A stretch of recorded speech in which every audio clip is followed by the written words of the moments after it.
Tuhan satu.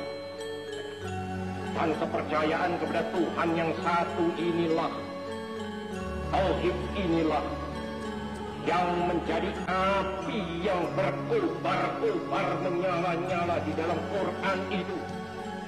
Dan jikalau api ini telah berkobar-kobar dan menyala-nyala pula di dalam dadanya seseorang manusia, manusia yang demikian itu menjadi manusia yang sebagai dikatakan oleh saudara Hamka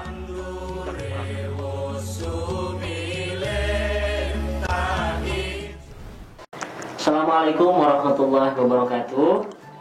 Kembali lagi bertemu dengan kita di akun channel Islam Ramah TV. Kali ini kita akan berbicara dengan Gus Mis lagi, Gus. Ya. Hari ini kita bicara tentang memperingati lahirnya putra sang fajar, Gus, Bung Karno. Betul ya. Tepat pada tanggal 6 Juni hari ini ya.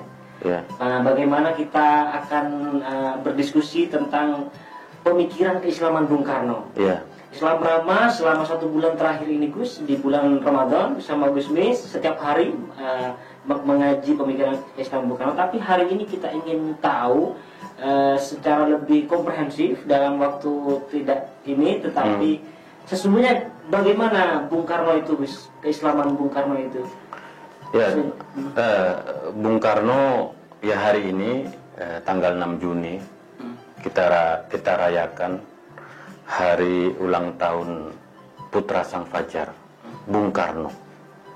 Ya, sebenarnya selain memperingati kelahiran sosok Bung Karno, tetapi ini juga merayakan kelahiran sosok yang sangat berperan, berkontribusi besar bagi Indonesia. Tidak bisa dibayangkan kalau sosok ini tidak pernah lahir di Indonesia. Mungkin juga tidak akan pernah ada Indonesia. Karena kita tahu bahwa setidaknya ada 2 momen penting.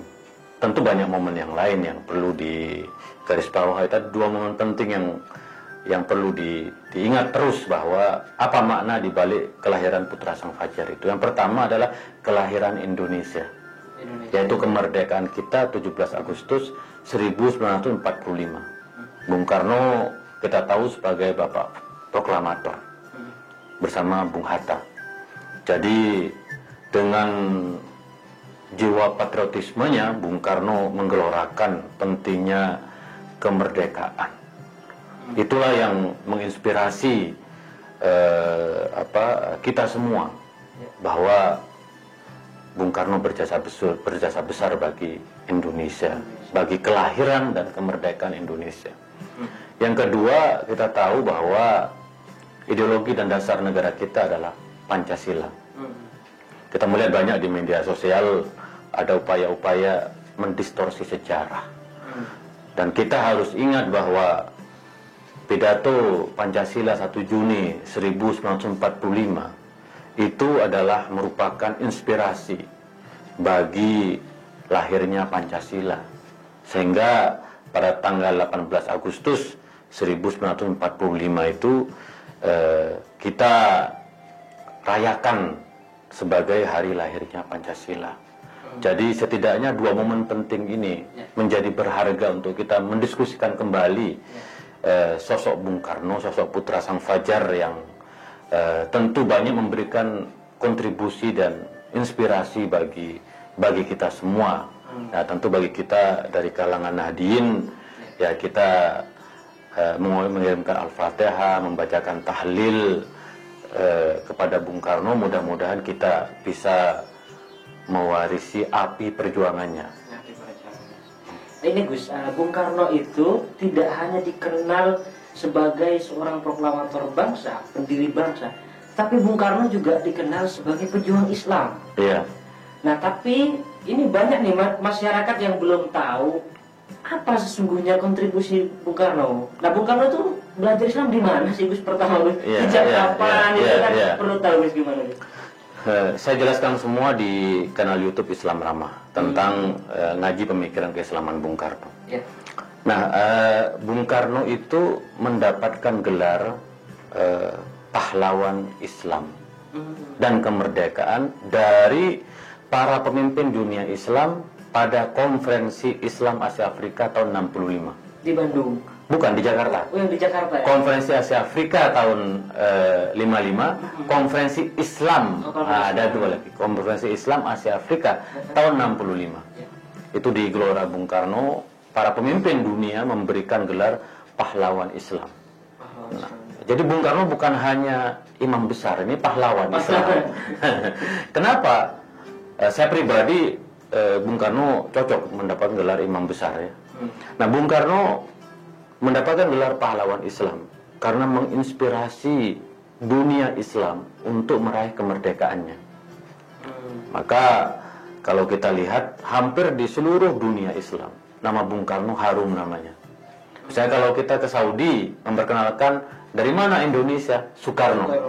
Karena ada pohon mimba di Arafah yang sekarang menaungi para jamaah haji saat wukuf di Arafah. Kalau kita ke Mesir ditanya, dari mana Indonesia? Soekarno. Karena Bung Karno punya hubungan yang baik dengan Mesir, sehingga Mesir menjadi negara yang pertama kali mengakui kemerdekaan. Dan ada simbol yang luar biasa, yaitu mangga harum manis.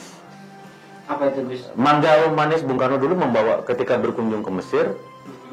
Bung Karno membawa mangga harum manis dan ditanam di daerah Sohrawi. Daerah Sohrawi, daerah padang pasir di antara Kairo Ismailia yang saya tahu, ditanam di situ dan hidup. Sampai sekarang mangganya menjadi mangga paling favorit di Mesir ya? Di Mesir. Jadi kalau kita minum mangga itu di musim di musim panas, biasa kita selalu beli jus mangga. Dia lalu bilang jus Soekarno, jus mangga. Kita pesan apa? Pesan jus mangga, mangga Soekarno. Jadi sampai hari ini dan terus berbuah di Mesir. Bahkan di salah satu daerah elit di Mesir ada jalan Ahmad Soekarno. Karena bagi mereka nama Soekarno agak kurang familiar, maka dikasih nama Ahmad. Ahmad Soekarno atau Muhammad Soekarno. Dari jasanya Bung Karno ini tadi itu sebagai penggali Pancasila, maka Bung Karno mendapatkan gelar Doktor Honoris Causa dalam bidang filsafat, dalam bidang jurusan saya dari Universitas Al-Azhar Mesir. Al-Azhar Mesir, karena berhasil menggali Pancasila. Maka tahun 60-an Bung Karno ketika ke Mesir menyampaikan pidato di depan para ulama tentang Pancasila. Dan itu menginspirasi. Begitu juga di Maroko. Kemerdekaan Maroko dari Prancis itu juga karena inspirasi Bung Karno. Abdul Karim Al-Maghribi.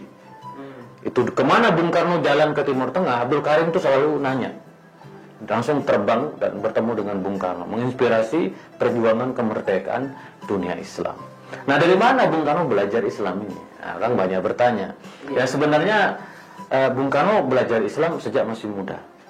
Ketika bersama Cokro Aminoto.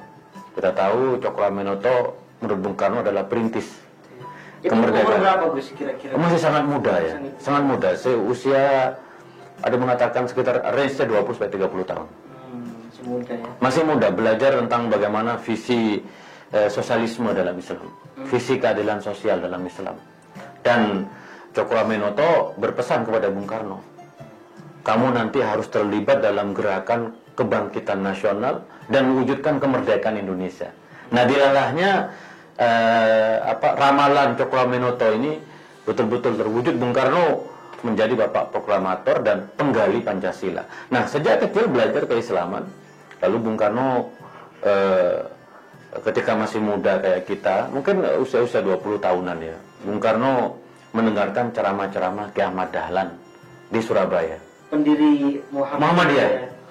Jadi tidak jauh dari rumahnya Cokro Aminoto di Jalan Panileh itu di kota Surabaya. Ki Ahmad Dahlan sering menyampaikan tabligh-tabligh, ceramah-ceramah. Bung Karno mendengar, wah ini visi agama yang modern, yang rasional. Kita tahu karena Muhammadiyah sangat rasional dan modern, dan Bung Karno terpukau. Nah, sehingga Bung Karno pada tahun 1938 Bung Karno bergabung dengan Muhammadiyah menjadi anggota Muhammadiyah. Nah, sejak kecil belajar keislaman dari Cokro Aminoto, dari Ki Ahmad Dahlan. Lalu kemudian Bung Karno diasingkan ke ND. Di ND kebetulan menurut cerita Bung Karno dalam banyak bukunya bahwa Bung Karno tidak bisa berbicara lagi politik. Karena sudah dipantau kan di pengasingan, akhirnya Bung Karno belajar Islam. Belajar Islam dan surat menyurat dengan Hasan dari Persis. Disitulah terjadi kristalisasi, dinamisasi dan pemikiran keislaman Bung Karno, dan Bung Karno membaca Al-Quran, merefleksikan tauhid, melahirkan pemikiran yang kita sebut dengan api Islam itu atau rasionalisme Islam. Dan Bung Karno membaca pikiran-pikiran Jamaluddin Al-Afghani, Syekh Muhammad Abduh, lalu kemudian juga dari Turki, dari Muhammad Ali, dari India Pakistan, dan dari Palestina dibaca, digabungkan antara khazanah yang ada di Indonesia dengan khazanah yang ada di Timur Tengah dan di Barat dan di Asia. Jadi lahir kemudian Bung Karno menjadi yaitu sebagai, saya kira, imam besar ya pada zamannya, karena Bung Karno selalu menggugah bahwa api Islam, spirit of Islam, bahwa yang harus diambil dari Islam itu apinya, bukan abunya. Apinya ya. Apinya katanya, bukan abunya. Api Islam itu adalah menjunjung tinggi cinta pada tanah air, mengedepankan rasionalitas atau bahasa Bung Karno ijtihad, lalu kemudian bagaimana meningkatkan budaya tradisi membaca, membangun toleransi di antara sesama. Jadi Bung Karno itu sebenarnya mondok dan karena Bung Karno mondok di ND itu, nah Bung Karno punya tradisi kutu buku, seorang pembaca yang luar biasa. Jadi selama di pengasingan banyak membaca buku-buku tentang keislaman sehingga wawasannya terbuka dan menjadi bagian dalam pembentukan karakter kebangsaan kita. Jadi di ND itu Bung Karno intens belajar Islaman itu ya. Iya. Gus Mis pernah mengulas tentang Bung Karno dan NU. Iya. Gus Mis pernah mengatakan bahwa Bung Karno itu sangat mencintai NU. Iya. Bahkan kalau kita lihat tahu sejarahnya, itu kayak Wahab Hasbullah itu bersahabat betul dengan Bung Karno dan kiai-kiai lain. Nah, bagaimana sesungguhnya hubungan Bung Karno dimulai dengan NU itu? Dan apa kira-kira kok pemikiran Bung Karno dengan NU ini untuk bangsa ini? Ya, kita tahu bahwa kenapa Bung Karno begitu dekat dengan Nahdlatul Ulama. Nah, sebenarnya Mbah Wahab itu belakangan. Nah, Bung Karno itu dekat dengan Hadratus Syekh Hasyim Asy'ari. Iya. Iya, bahkan ada yang mengatakan, saya belum cek, Bung Karno belajar sama Kyai Khalil Bangkalan. Maha gurunya NU. Iya, karena kan tidak jauh tuh dari Surabaya. Bung Karno tinggal di rumahnya Cokro Aminoto, dari Surabaya ke Bangkalan kan tidak jauh. Ada yang mengatakan dulu Bung Karno berguru sama Kyai Khalil Bangkalan. Nah, tetapi hubungan yang sangat baik dengan Hadratus Syekh Hasyim Asy'ari. Nah, dua sosok ini sebenarnya mempunyai cita-cita mimpi tentang kemerdekaan. Maka ada seorang yang menulis tentang Hadratus Syekh Hasyim Asy'ari, Wadi'ul Labinatil Istiqlal Indonesia. Sesungguhnya Hadratus Syekh Hasyim Asy'ari juga adalah peletak batu bata kemerdekaan Indonesia. Nah, kita tahu Bung Karno. Jadi dua sosok ini, pendiri NU dan Bung Karno sebagai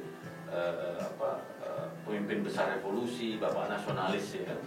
Bung Karno di mana-mana mengatakan saya seorang nasionalis. Nah, Bung Karno dan Hadratus Syekh ini punya cita-cita yang sama, yaitu tentang kemerdekaan Indonesia. Maka ketemu nih, klop nih, bahwa apapun ada perbedaan dari segi pemikiran, tetapi kita punya cita-cita yang sama.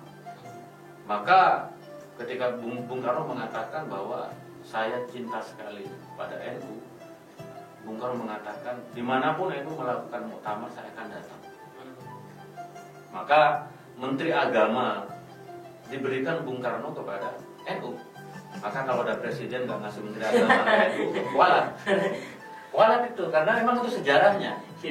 Karena yang menjaga agama di Indonesia itu, mohon maaf ya terhadap teman-teman dari ormas yang lain, yang menjaga agama-agama, kerukunan, keharmonisan itu melalui sejarah adalah Nahdlatul Ulama.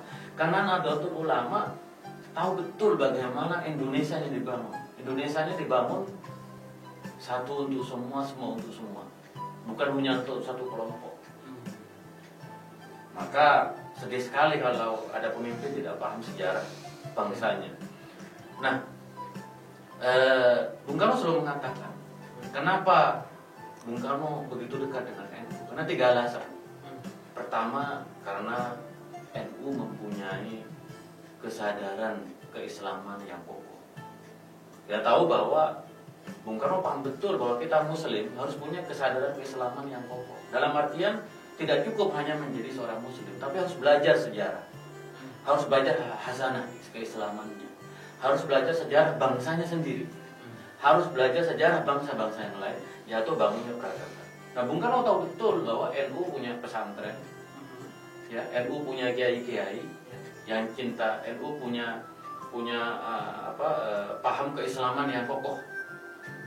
Artinya ketika ditanyakan tentang pemikiran NU pasti. Dan karena punya paham itu. Yang kedua, karena NU mencintai tanah air.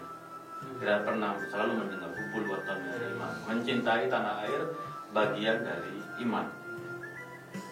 Nah, itu Bung Karno begitu sangat senang dengan diktum ini. Hubul watan minal iman. Yang itu lagu yang selalu kita ini kan lagu yang dibuat oleh bawah. Nah, hubul watan minal iman ini menjadi satu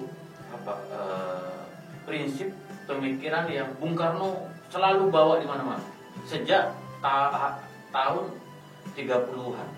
Pada tahun 30-an Bung Karno sudah menulis tentang mencintai tanah air bagian dari iman. Hubul watan minal iman. Dan Bung Karno pidato di mana-mana, termasuk di konferensi Islam Asia Afrika tadi itu Bung Karno pidato tentang hubul watan minal iman.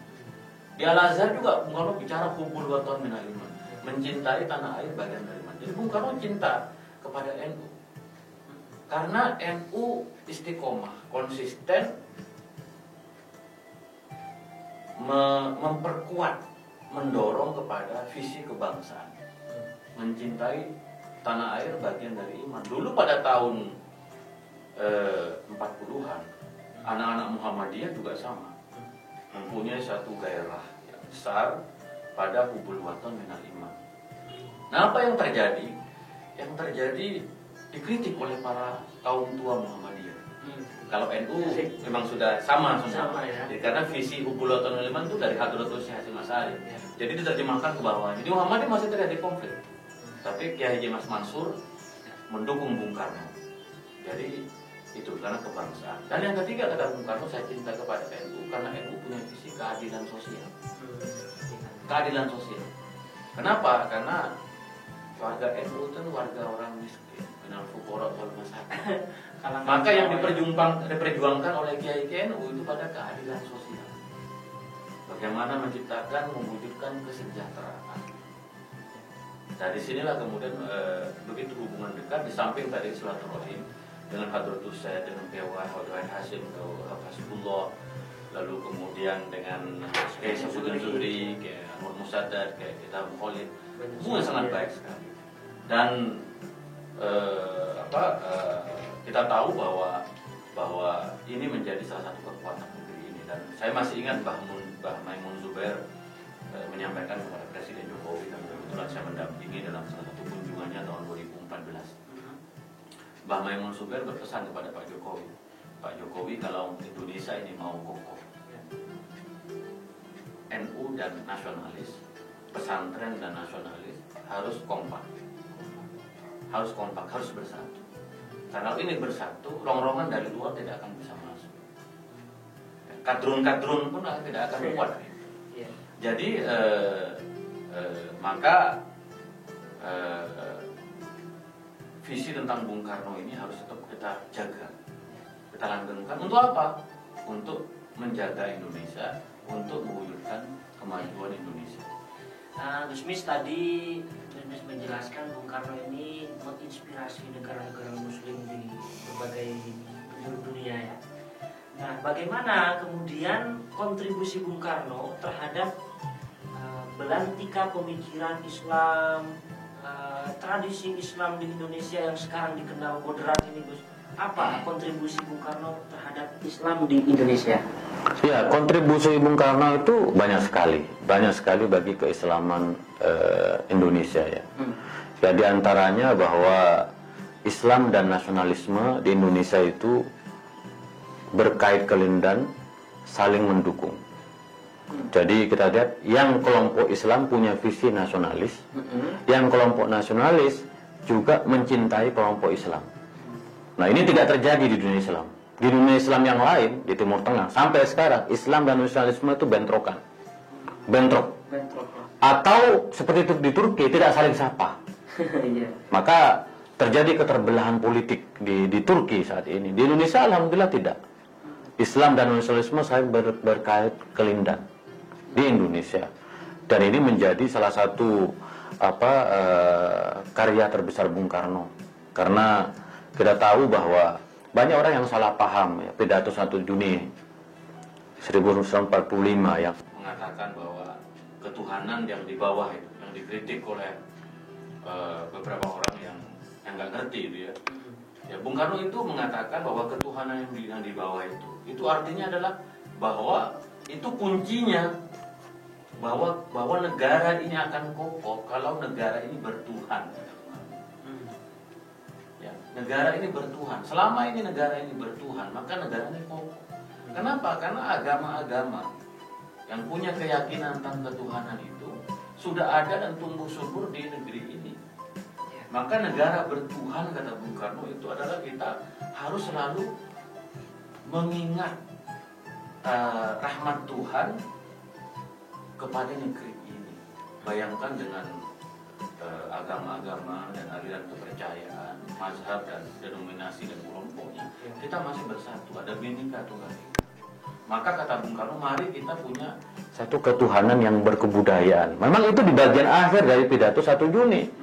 Tapi itu intinya, bahwa kita beragama, berkeyakinan, tetapi juga berkebudayaan, saling menghormati, saling menghargai, tidak egois dan tidak fanatis. Maka pemikiran Bung Karno yang seperti ini merahmati umat Islam, ya kan? Dan juga merahmati umat agama-agama yang lain. Maka Bung Karno mengatakan, wahai umat Islam, hendaklah kamu bergandengan tangan, bahu membahu dengan umat agama-agama yang lain, Hindu, Buddha, Konghucu, ya kan, Kristen, Katolik dan aliran kepercayaan untuk mewujudkan kemajuan negeri ini. Lalu Bung Karno mengatakan, di Indonesia, di bumi Pancasila, di negara kesatuan, kata Bung Karno, di negara yang menjunjung tinggi nasionalisme ini, tidak boleh lagi ada mayoritas minoritas. Iya, kata Bung Karno, wahai umat Kristen, kamu jangan mau kalau kamu disebut kaum minoritas. Karena ini negara Pancasila, negara kesatuan, semua sama sebagai warga negara. Maka itu sangat luar biasa, sangat luar biasa. Dan sayangnya tidak banyak orang yang mengerti pemikiran keislaman Bung Karno. Begitu pula tentang visi tauhid. Bung Karno punya visi tauhid yang sangat luar biasa. Dalam visi tauhid, Bung Karno mengatakan bahwa tauhid itu adalah apinya Islam. Dalam artian bahwa, kata Bung Karno, bahwa kita ini harus punya keyakinan kepada Tuhan. Hablum minallah. Kalau kita punya keyakinan pada Tuhan, maka hablum minan nas itu akan baik. Tidak mungkin langsung hablum minan nas, kata Bung Karno. Harus melalui proses hablum minallah. Kenapa, kata Bung Karno? Karena kita ini ada karena Allah. Indonesia ini ada karena Allah, karena rahmat Allah. Maka dalam pembukaan Undang-Undang Dasar kita atas rahmat Allah, ya kan? Jadi mengingat rahmat Allah itu bagian dari tauhid kita. Maka tauhid itu adalah mengesakan, ya kan? tauhid artinya wahada yuwahidu tauhid, mengesahkan. Tetapi juga tauhid artinya wahada yuwahidu tauhid, menyatukan, mempersatukan. Jadi kalau negeri ini bertauhid, maka negeri ini akan bersatu. Maka banyak yang tidak paham kalau menganggap bahwa pikiran-pikiran Bung Karno ini pikiran-pikiran yang mohon maaf ya, jauh dari agama. Tidak, pikiran Bung Karno itu sangat dekat dengan agama, dengan Islam. Dan Bung Karno menggali itu dari ayat-ayat Al-Quran dan sunnah Nabi serta hazanah yang berkembang. Padahal Bung Karno banyak mendapatkan gelar dari Fakultas Islam, dari kampus-kampus Islam di Indonesia. Ya. Bung Karno mendapatkan dari UIN, dari Betul Jakarta, dari Muhammadiyah, kemudian dari perguruan tinggi NU sudah dapat dari Al Azhar 2 kali, dari Al Azhar Bung Karno mendapatkan gelar 2 kali ya. 2 kali. Nah, jasa Bung Karno terhadap Al Azhar itu besar karena dulu Jamal Abdul Nasir ingin menutup Al Azhar. Kita tahu bahwa Al Azhar itu tempat saya dulu kuliah selalu terlibat dalam gerakan revolusi. Nah, kita tahu itu revolusi Orobi awal tahun 90-an. Itu dimulainya dari Masjid Al Azhar. Nah, karena dan kemarin itu jatuhnya Mursi juga karena Al Azhar. Peristiwa politik di Mesir itu tergantung pada Al Azhar. Maka Jamal Abdul Nasir melihat bahwa Al Azhar itu bisa menjadi ancaman bagi kekuasaan dia. Maka dia punya pikiran menyampaikan kepada Bung Karno ingin membubarkan Al Azhar. Nah, tetapi Bung Karno mengatakan kepada Jamal Abdul Nasir, kamu jangan bubarkan Al Azhar. Al Azhar itu simbol dari peradaban Islam. Akan lahir ulama-ulama yang moderat. Maka sampai sekarang nama Bung Karno itu harum sekali. Jadi ketika Imam Besar Al Azhar Syekh Ahmad Thoyyib datang ke Indonesia dalam undangan Presiden Jokowi kemarin, ketika berjumpa dengan Ibu Puan Maharani dan dibilang cucunya Bung Karno, itu langsung hormat sekali, terhadap Ibu Puan Maharani. Jadi semua ulama Al Azhar sekarang tidak akan pernah melupakan jasa Bung Karno, karena atas jasa Bung Karno ini Al Azhar tidak jadi ditutup. Begitu pula dengan makam Imam Bukhari, ya kan? Dulu makam Imam Bukhari itu kan terbengkalai karena di bawah kekuasaan Uni Soviet. Bung Karno mengatakan ya saya akan berkunjung ke sana kalau ditemukan makam Imam Bukhari, sehingga kita tahu dalam sejarah dan makam Imam Bukhari sekarang dibangun dengan megah karena itu jasa Bung Karno. Bung Karno mengerti Islam dan Bung Karno menjadikan Islam sebagai agama yang merahmati kita semua, rahmatan lil alamin, mempersatukan dunia Islam, mewujudkan keadilan sosial. Banyak sekali Bung Karno misalnya membangun masjid Istiqlal, ya kan? Karena simbol kemerdekaan. Lalu kemudian Masjid Syuhada di Jogja, Masjid Salman Al Farisi di NTB, itu juga ada, dan masjid-masjid yang lain. Jadi merayakan hari lahir Bung Karno ini merayakan tentang keindonesiaan kita, merayakan tentang keislaman yang rahmatan lil alamin. Mari kita baca lagi pikiran-pikiran Bung Karno dan mari kita lanjutkan api perjuangan.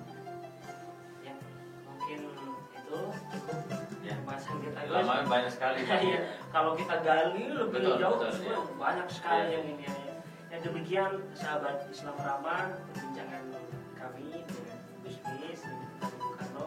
Begitu banyak jasa Bung Karno terhadap negeri ini, negeri lain, bahkan pemikiran tadi keislaman Bung Karno mendapatkan apresiasi dan banyak sekali tadi sudah dibahas oleh Ya.